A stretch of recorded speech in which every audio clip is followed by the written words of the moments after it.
President Trump welcomed Hungarian Prime Minister Viktor Orban to the White House Monday. It was Orban's first formal visit to the White House in more than 20 years. Presidents George W. Bush and Barack Obama refused meetings with him. They were concerned about his weakening of democratic checks and balances. The far-right leader has sparked controversy by reshaping the government, news media, and other Hungarian institutions. Orbán has taken an especially hardline stance against immigration. President Trump praised the prime minister's efforts Monday. Viktor Orban has done a tremendous job in so many different ways, highly respected all over Europe. Probably, like me, a little bit controversial, but that's okay. That's okay. You've done a good job, and you've kept your country safe. Let's bring in Yascha Mounk. He's an associate professor at Johns Hopkins University and senior advisor at an organization called Protect Democracy. He is also the author of The People versus Democracy: Why Our Freedom is in Danger and How to Save It. Yascha, thanks so much for being with us. We just saw President Trump call the prime minister, quote, a little bit controversial. Tell us more about what it is that he has done since he came to power. Well, a little bit controversial could be a witty description if a president were given to wit. Hungary was a full democracy in 2010 when Viktor Orban took power. In the latest country report from Freedom House, an American NGO monitoring the state of democracy around the world, it became the first ever member of the European Union to be classified as only partially free. And that is a direct result of actions that Orban has taken in government, undermining the separation of powers, placing his loyalists in key institutions like the country's Supreme Court and its Electoral Commission, and really stamping on freedom of speech and freedom of the press.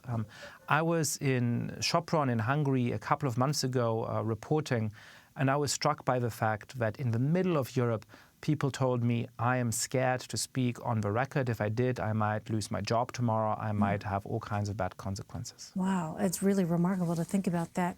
Well, do we know why the Trump administration decided now was the time to invite him to the White House? Well, I think that's the important question. It is normal and natural that as the President of the United States, there are certain autocratic leaders who you have to meet with. You have to meet with the leaders of major countries around the world, even if you happen not to like the politics. Hungary is not a major country. It is not a country with which the United States has a very important relationship, even though it's had a friendship with a country for the last decades. So the only answer why Donald Trump met with Viktor Orban today is that he seems to genuinely like and admire him for the assault on democratic institutions that he has undertaken in his country. He has a closer relationship with him than with democratic leaders in major European countries like France or Germany. And what are some of the concerns that this meeting has raised in Washington?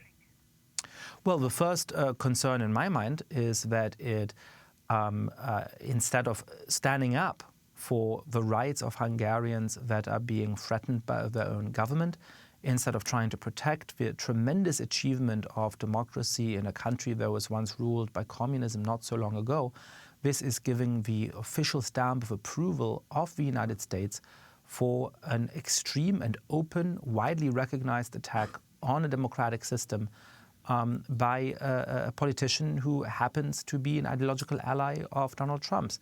And of course, in my mind, it also does raise questions about exactly how Donald Trump would like to govern the United States if he could.